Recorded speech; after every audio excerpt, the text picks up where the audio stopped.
Cool. Okay, we're live. Joined by my favorite clients of all time today, Dr. Lisa Creaven, who is the co-founder of Spotlight Oral Care, and Siobhan Nolan, who is head of marketing. Welcome, guys. Why don't we start off and you give us a background, Lisa, on how you started the brand, and then Siobhan, maybe you can give an intro on your position as well in the company.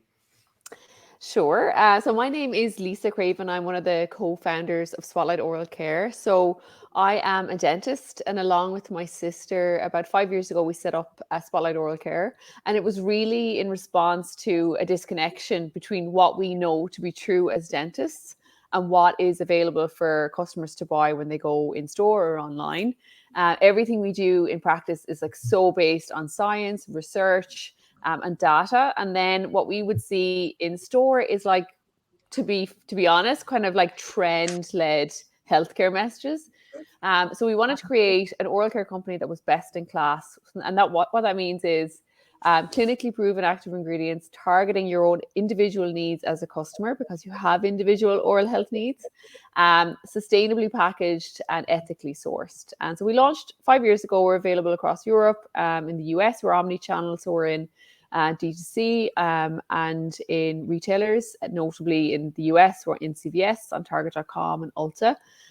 So yeah, we've had great growth and we're excited to continue the growth. Awesome. Siobhan?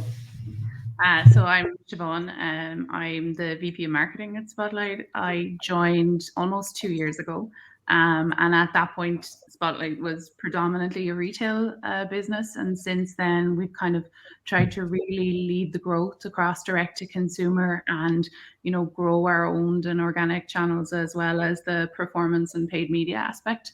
I come from a really varied background before I joined Spotlight. So pure nonprofits, into politics, into digital marketing and beauty brands then. So here we are, and it's been an amazing opportunity to work in a founder-led company, but also to, I suppose the growth that we've had across D2C over the last 2 years has been like an amazing roller coaster to have been on as well. So Awesome. Okay, before we come on to Leah's yellow teeth, first question. Harsh. Terrible. Hey, I've been using Spotlight stuff, so my teeth are clearly white. I did actually give her some teeth whitening strips. I said she needed them more than me. Lee, you don't have to take that now. You can... Thank you so much. Don't worry. You've got to see me on Monday. Okay, so yeah, sticking on the retail message that you mentioned before, because when I first spoke to you guys, like you said, COVID really accelerated the D2C side of the business. Were you traditionally going into retail, and then when COVID came about, it was just a quick transition online, or was it always a cornerstone of the strategy? And after obviously it becoming predominantly D2C, has it changed your perspective on the strategy in retail? Like, how did that work out? So, I mean, I think when we started the company, it was very much like a very organic, growth. Like there was no huge strategy when we started at first. We launched first into retail. So we launched into pharmacies and like beauty stores really in Ireland. And I think the reason that was so successful initially was because going into pharmacy, it's naturally a very good space for us, because everything we do is like science backed and all focused on proper ingredients. So pharmacists want to support products that actually work. So that was actually a really good fit for us. But a lot of our marketing from the start was all pretty much online in terms of influencer marketing, and the support was really online, even for a retail initial kind of start. We had definitely always planned to accelerate our D2C growth. And I think there was a great timing issue there as well, as COVID kicked off, that really accelerated that growth. But that was definitely on the cards for us to go deeper into that area, because that's where our customer is. Our customer, we know, is spending more and more time on D2C and is very engaged across social. So kind of as founders and faces of the brand, we wanted to spend a lot more time on D2C and that focus. I think retail versus D2C is very dependent on the market that you're in. I mean, we are available across like Ireland, UK, and Europe, and we see D2C is so powerful there. I mean, and then there's in the US, there's no denying the power of a US retailer. So I think they're totally different in terms of how you approach it, and you have strengths and weaknesses. And as long as you're recognizing how different they are and what strengths you have in retail and what are the opportunities in retail, I think that you have to be omnichannel, I think, for a lot of brands. And it's really, really important that to us that we are omnichannel. So we were predominantly retail. Now we're 60-40 D2C, and it's very likely in the next year or two we'll be, you know, could be even 60 or 70% retail again. So I think it depends on where you are as a company and what your long-term goals in terms of where you want to be. But for us, it's very much omni-channel in terms of our approach. Yeah, that's interesting. I think you're right. You have to have that physical availability everywhere to make the product easy to pick up and consume. Before we go on to the US, you talked about being in the pharmacies in Ireland. I've spoke to a few brands and like health supplements as well, and they always talk about getting into the Irish pharmacies. Is that because there's like a really strong community there? Such a strong community. And also I think Irish pharmacy is amazing in terms of the training and the level of knowledge that their team members have in store. I think they do a phenomenal job in terms of education and driving awareness of brands. And I think it's a really super channel for brand awareness, getting your brand started. And we see year-on-year growth in Irish pharmacy. And it's honestly down to the skill set of amazing Irish people, and we're so intelligent and smart. So, you know, like this comes down to our pharmacy channel also. So it's an amazing channel. It's something I'm really proud of and proud to be associated with Irish pharmacy. Well, definitely can't say Scousers are smart, but anyway, that's it. Okay, I'm gonna Leah take over for a minute. So leading on from what you were saying, obviously from using the Irish pharmacies to working within the US, me and Adam kind of had a bit of a chat about this before. It can sometimes be really hard going from the UK to going over to the US and trying to crack it. What are have you had any challenges? Have you had to bring up any different marketing strategies, especially for just the US market? Like, Siobhan, I think this is probably a bit more towards you. So, yeah, have you come up with any more strategies for the US? I think, you know, you have to look, as Lisa said, at all of the markets very individual. And, you know, say, for example, in Ireland and, you know, to the UK to a certain extent, we had huge brand awareness when you're moving into D2C, and you can really capitalize on your customer already knowing who you are. When you're moving into a new market, you know, you need to allow sufficient budget going into your spend that is solely on brand marketing and just getting your brand positioning across the line.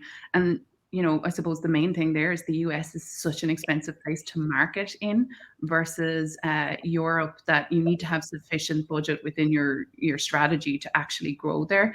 It is very tough. We would find that, you know, particularly from a D2C perspective, you know, they're buying lower average order value items than we would see in Ireland and the UK. So our strategy has to pivot into that. But as a brand, you know, the more we grow in retail within the US, the better it will be for the company overall, and the more organically our D2C will grow along with that. So we find, you know, every aspect, every single customer touch point is different from Ireland to the UK to the US. And it's not really Europe versus the UK. It's just re-looking at, you know, the audience profile and your customer personas and who's engaging with you and what content do they want to see and what discount do they need to see, or, you know, what added value do they need to see? Do they need to see subscription? And it takes a while to get to that point, and you need probably 12 months of learning. So it is a big financial you know, strategy to do that. But I think that that's really where you see the challenge in it, is how expensive it is to market there, but also allowing yourself that time to take those learnings and then, you know, continually pivoting your strategy based upon what's working. Yeah. Just wanted to ask, obviously you mentioned about branding. It's so important. I think in America, I mean, over here, it's I think Europe, the UK, like we look at branding in a specific way. We have household names. That's what we go for. It's kind of ingrained in you. Like if your family buys something, you end up buying something, and it goes like that.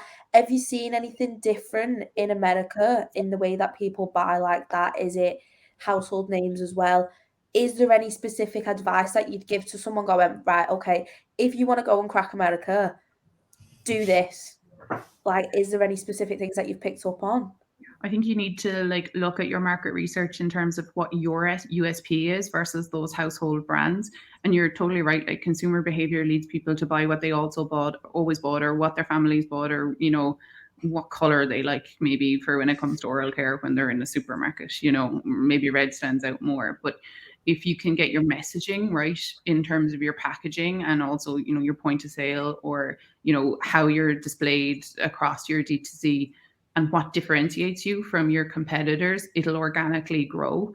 And then leveraging word of mouth then from that point, so if it's very clear to your consumer why you're a differentiator towards those other brands, they'll tell other people about it too. Yeah, it's really interesting going back to what you said about using retail to create brand awareness as well. We've worked with some amazing brands like you guys and others as well who they've done really well in Europe, like Germany, Germany, the UK, different countries like the Netherlands. But when it comes to the US, they're like the AOV, they just can't scale the brands because they're losing money when they try to acquire customers. And they've basically pivoted the strategy and said, okay, first we need to get into Target and Walmart, and then we can lower the acquisition cost and grow the brands online there. It's super interesting to see the difference. I think when you look at different brands in the US as well, like, in Europe, you might be on D2C and Amazon, and you're in retail and you're on other online retailers. In the US, a lot of times people will launch in one channel or two channels, and they focus down on where they want success. So I think a key learning is to be really careful in terms of picking the channel that suits you better and aligns with your business goals, because if you spread yourself too thin, you're just not going to get anywhere. And just because you're huge in retail, it doesn't actually mean it's going to even trickle down to D2C. Just because you're great on Amazon doesn't mean anything in another channel. So it's just about being really careful about what channels you're in and making sure that you're growing success after success as opposed to going too broad initially. Yeah. I think that's a reason as well, like why, when you look at like case studies of brands who've gone to the US and they've been in retail, they really leverage Amazon as their second channel before going to D2C, because it's just a trusted marketplace.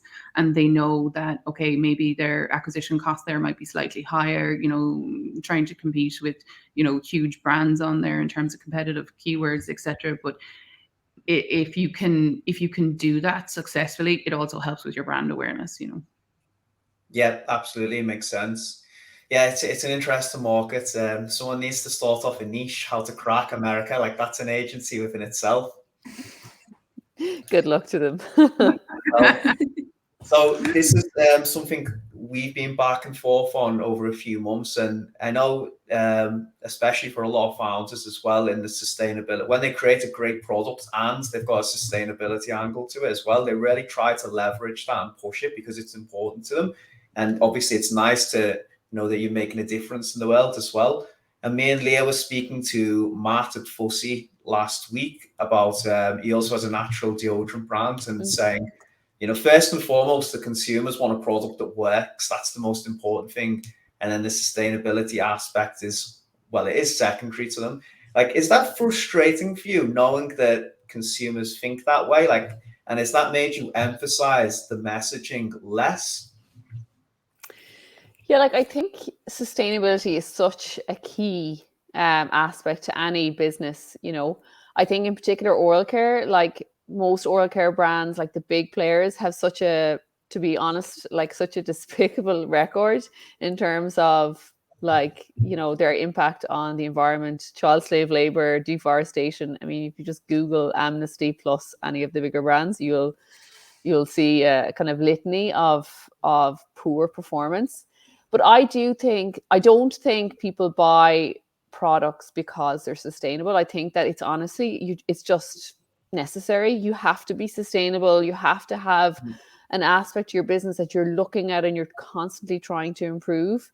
I think for the vast majority of customers, it's not the reason why they buy a product, but it's a reason that they are more loyal to a product going forward, and it might be affecting their lifetime value. But in terms of acquiring a customer for the first time, I don't think sustainability actually, unfortunately, is the biggest driver.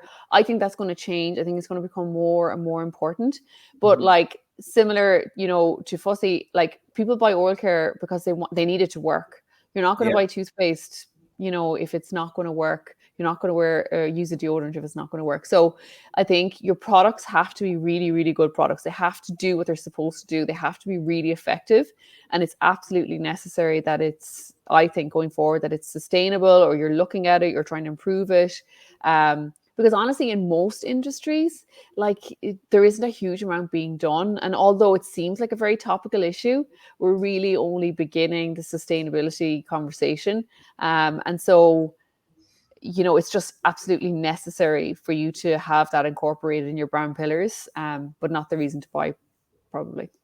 Yeah, I think what you're saying there, and I think just to reiterate what Matt was saying, when you go to search for a product, you don't type in toothpaste good for the planet. You type in toothpaste good for whitening, toothpaste good for your gums, toothpaste good for something, because if you really didn't want to impact the planet, or you wouldn't use something. Do you know what I mean? If you was going to go to zero for nothing, to have zero impact, it's like you still want to take care of yourself, and you still want to, it is an additional factor.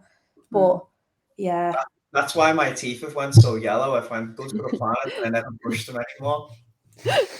You're such an environmentalist, Adam. Literally the least environmentalist person ever. You're a consumer through and through. It's I know I always bang on about this book, but Byron Sharp, How Brands Grow, he talks a lot about how you think you've got you need multiple messages to connect with consumers. So for example, say you think, the main reason customers buy the products is because they won't white their teeth, which might be true. But he said it doesn't mean you should emphasize other messages less, because when you think of Coca-Cola, for example, you say, oh, I'm thirsty, and then Coca-Cola pops into your head. But he said people also think about Coca-Cola when they think, let's go to the cinema, and then they go, oh, I'll buy a Coca-Cola, or let's go to, I'm going to have a meal. So they think of Coca-Cola naturally when they get these thoughts crop up into the head. And I think I've seen other brands as well. They become so obsessed with one message that they forget about the other ways to penetrate the markets. And I think there's ways. I think there's ways as well of communicating aspects without being so direct about every single message. There's thoughtful ways to communicate messages as well. And I think this is where CRM comes in all its glory. Is where you have that opportunity to educate and drive awareness about the other aspects of your brand. I think that's where it's really impactful. Yeah. I think from a sustainability perspective, again, about knowing who your customer is and what message resonates with them. If you wanted to, have sustainability as your core brand pillar, I think particularly in the US market, you're going after a very young Gen Z, and oral care is, it's for everybody. It's not for one particular segment or cohort of customers. So as a brand, thankfully, with having Lisa and Vanessa as founders, our core brand pillar is that we're created by dentists and that it's credible. And then it's also good for the environment and it also works, so there's something for everyone within that. However, if you were just going to solely focus down on a sustainable product, if you don't have either the credibility or the results driven aspect of it, I don't think that you would have the CLV, that you need to have in order to grow a business. Yeah, you're just targeting such a tiny portion of the market if you just lead in with that one. So I agree with you completely. Someone said they're going to send, I think, is it you, Leah, some Colgate, but you don't want that. You want the Spotlight. I'm not a Colgate fan. I'm not. Glad to hear. Out. They're burning down the rainforest. I'm not into it. She said it. Be gone with your Colgate. Yeah. I would also say though, if you want change, like this is the thing as well, if you want change in the environment and to actually make an impact, then brands have to get bigger. You know, like you can't have small niche brands. Like how are we ever going to go up against huge players unless we are mass? Like, so, you know, we're not a perfect brand, but we really do try to be pretty good, but you have to be available at mass. Like that's our whole thing, is that we don't want to be a niche brand that's costs like 40 quid for a toothpaste. We need to be available in every supermarket and in every pharmacy, because that's the only way that's actually going to create change in the oral care industry. Yeah, exactly. You need to control aspects of the supply chain as well to have control over your margins. Otherwise, like you said, you're just at the mercy of the big players. Totally. Yeah. We were when we spoke to James from Fairly, he was kind of bringing up like quite a similar thing, saying you can have really nice products. The whole point of buying something, it's usually an investment because you're investing in yourself. But then it's like, if you're going to sit and scream at people being like, the world is burning, they're going to go, well, now I'm upset and now I'm a bit scared and now I feel bad about treating myself, so I'm not going to buy it. It's a thing of like, it's got to come at the right time for the right people. But we still love hippies anyway. Yeah. Not Colgate. Totally agreed. Right, go on, ask your next question, hippie. So 3 pieces of software that you could not live without for D2C, and I'm going to send it to Siobhan. Go on. I feel like we have a pretty cohesive tech stack now over the last year. So if I had to whittle it down to 3, I would say having a really good data warehouse is really important, and looking at how you're looking at what your spend is, your CPAs, etc., daily, what's working, what's driving in terms of performance. And we've recently moved to Dacity for that, and we're finding that, you know, really helpful in order for us to be efficient. Second of all, Klaviyo, because, you know, CRM is so huge for us as a brand, but also again for like that capturing of that first party data and knowing more about your customer. Just because it's on the top of my mind, because it's very topical for us right now as a brand. But we're growing our affiliate marketing, and we've tried 3 or 4 different platforms, and we've recently moved to Awin, which, you know, we're finding exceptionally user friendly and very easy to grow our affiliate marketing within that. So you know, there's plenty of other platforms out there that are, you know, maybe a little bit cheaper or that, you know, you can access easier, but for us that's been the most efficient one so far. With the affiliate marketing, this is something, again, we've worked with a lot of brands that just haven't managed to get it going. How do you manage to actually get that going? It's a very topical conversation that we're having every day about how we can grow it faster. But from our side, it's resources and just taking the time to really look at it. It's not a channel that works without putting a lot of work into it, basically. So, you know, really leveraging any like marketplace opportunities that are available from within it. If you're doing cold outreach, that's never going to grow or scale. So you need to have a database of affiliates that are working and want to work with you, and then find multiples of those people. Any software, let me rephrase this actually, is there any software you think, how often should stores get rid of software that's sort of bloating it up and like eating away at the space and slowing the website down? Do you think that's like a missed opportunity to improve site performance? Absolutely. And again, it's another conversation. I feel like you were like bugging our office today, to be honest with you, because it's actually a conversation that we had today again, and looking at apps, etc., that we have plugged into Shopify.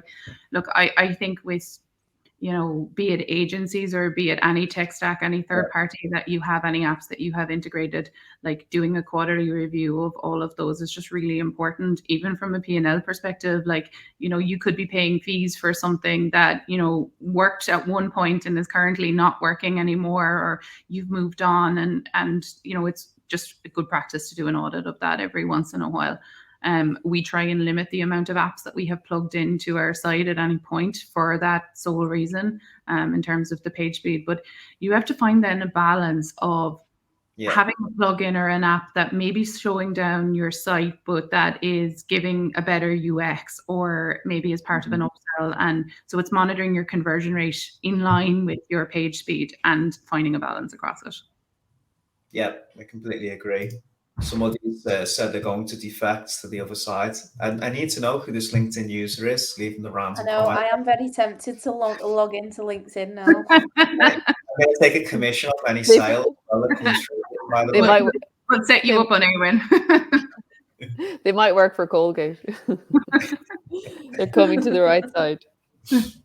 Okay, so for creatives, so especially on social, I know you guys on TikTok have done really well with the teeth whitening pen and other like collateral. Do you have a formula for churning these out, or is it just a case of, you know, see what sticks? Because this is a big topic in the industry at the moment, especially with what's going on with Facebook and other app platforms. People are saying you need to test more creatives, you need to test more. Like, how do you guys approach this?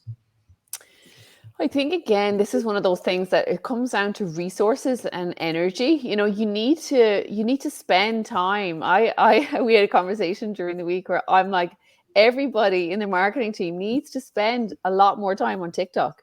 Like, you need to you need to get a really feel for the platform. And also you need to decide, like, you know, like who is your customer? And a lot of times when people talk to us, they say, okay, your competitor is Colgate or whoever. It's not our competitor. Like, our competitor is the next beauty brand. Like, we sell, you know, options to whiten your teeth and make your teeth healthier. But like, a lot of our customers want to whiten their teeth, you know. So our competition is another beauty brand selling another form of enhancing your appearance.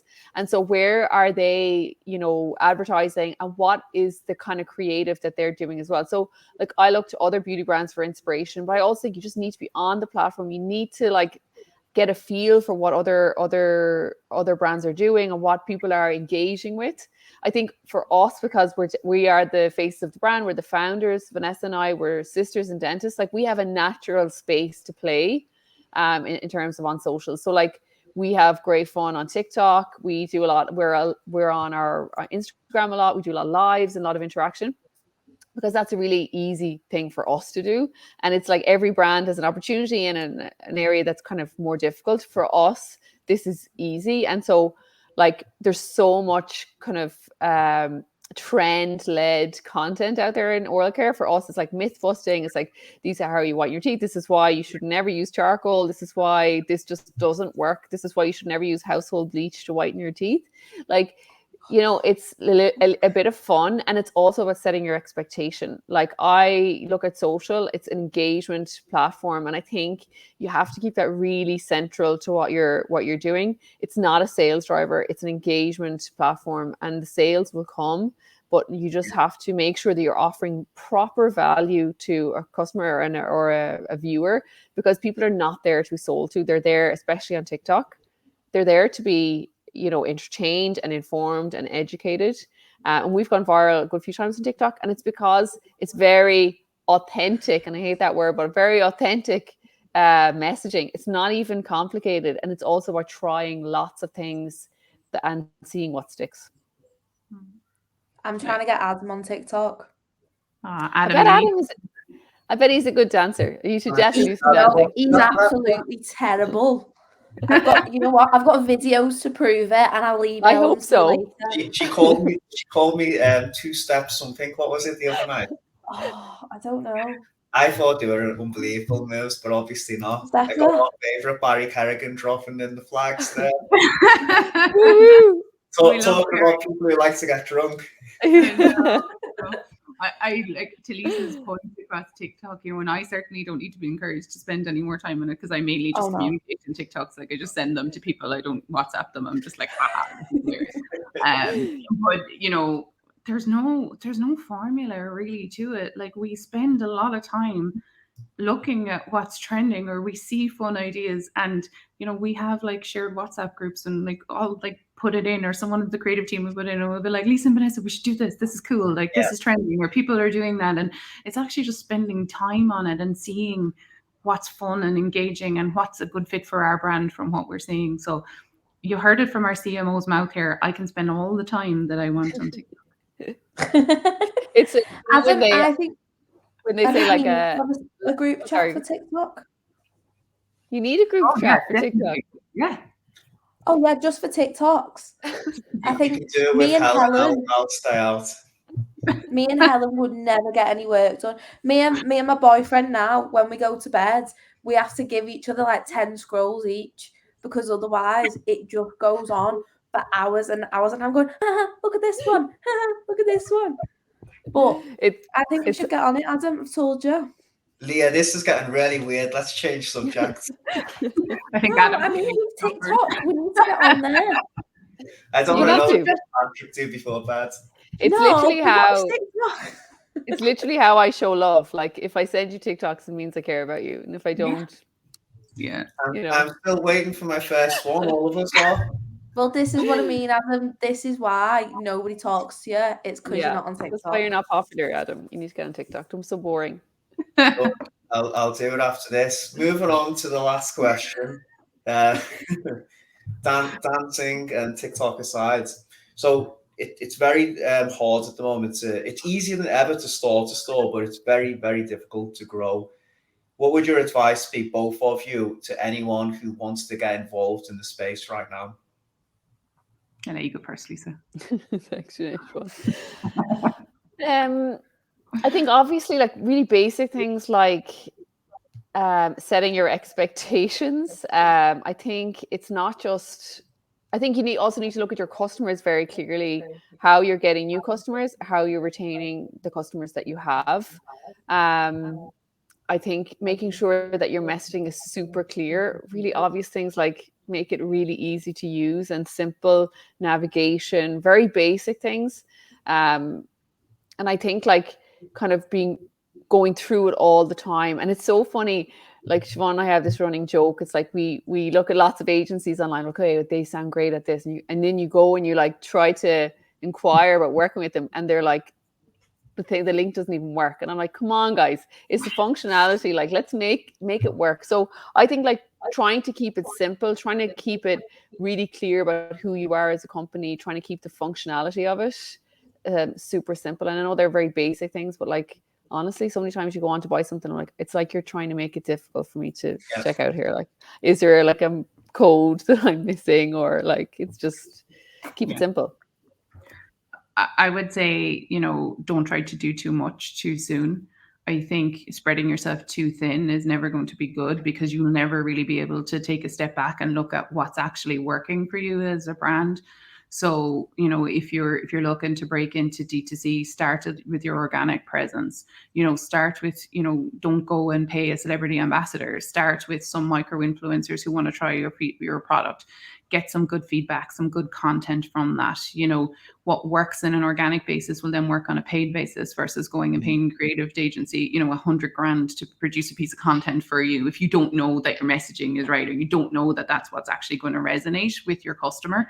And then when you have those early adopters, leverage them. They're the people who will be the most loyal to your brand in the long run. Treat them well.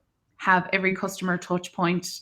For us as a brand, customer service is so important to us as a brand that, when a customer orders from us, they feel that appreciated by the fact that they have supported us as a brand. And, it didn't, cost us anything as a brand, but we did a customer appreciation week this year, where we just did giveaways for our customers and thanked them and added handwritten notes into their orders, and really leverage that, and the loyalty and, the kind of love that you get back from those early adopters, and they'll tell their friends, and you spread your word of mouth. So from that perspective, I just wouldn't go, if you're starting out, and go spend a ton of money on paid media to start with. I would really see what you can do at a low cost effective organic way, and then use those early adopters to grow and scale your business.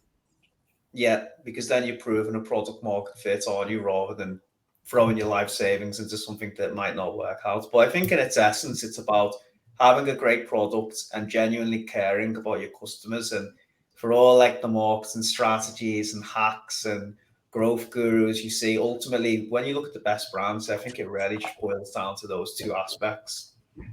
It totally does. And like, you know, for us, like in Spotlight, it's like I'm always like kind of trying to bring people back to being more old school. Like, you know, so we did outsource our customer service, bring it back in house. And like, we need a telephone line. Like, people want to call. Like, I want to ring people and like ask them, you know, do you have any problems? And like, I want everyone to be able to reply to all our emails. Like, do you not know how to turn on the toothbrush? Like, do you have an issue with something? Like, how can I help you brush your teeth? Like, we have a free advisory service, so anybody can come on. It's nothing to do with our brand. You can ask questions about oral care.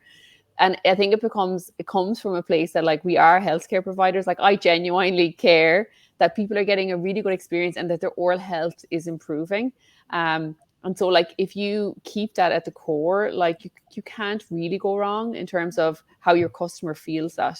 I think customer service is so important as well, and have it genuinely like a fundamental part of your business. Yeah, completely agree. And I think that's a great way to end things, because I can see in the comments I'm being absolutely abused by loads of different people. Good. Saying my dance, my hair. I'm gonna. Oh wait, I'm gonna show this one. See, Helen said she can confirm incredible dance moves. Look, so did Barry. Yeah, but talking about good product is key. Don't buy those turkey burgers. You might get food poisoning. Big quick for TikTok. Barry, you need to give the Spotlight staff a discount code. Where's some of your loyal customers over here? Everybody loves Kerrigan Meats in Spotlight, so we're a fan. We're a big fan. Great quality. And obviously, if you want to find out more about Spotlight, spotlightoralcare.com is the easiest way. And if anyone wants to ask any more questions, best to just tag you guys on LinkedIn. Yeah? Yeah. Perfect. Perfect. Okay, ladies, thank you very much for your time. Massively appreciate it. But if anyone has any other questions, please just drop them in the comments. But if not, I'm going to end things here. Thank you.